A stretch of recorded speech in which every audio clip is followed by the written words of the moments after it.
Doğrusunu aytsam, qarzim ko'p mani. Yo, pulga muhtoj emasman. Lekin qarz olishni yaxshi ko'raman-da. Ha. Maza qilaman. Hayot yanada go'zalroq ko'rinadi menga. Yo, mana qarz bergan odamni har kun telefon qiladi menga. O'shanda bu odamdagi kerakligimni his qilaman-da men. Masalan, qarzim bo'lmasa kim telefon qiladi? Ha? Bitta onammi? Onam ham bekorga telefon qilmaydilar. Ha, qarzim bor. Pensiyalarni olganda keyin beraman deb 1 million olganman.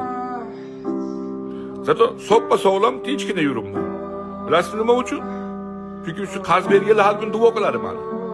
Ey Xudo, o'lib qolmasin, qarzini berib ketsin deb har kun duo qiladi. Chunki mana sog' salomat maza qilib yuribman. Ha, shunaqa. كان حلمي في وجود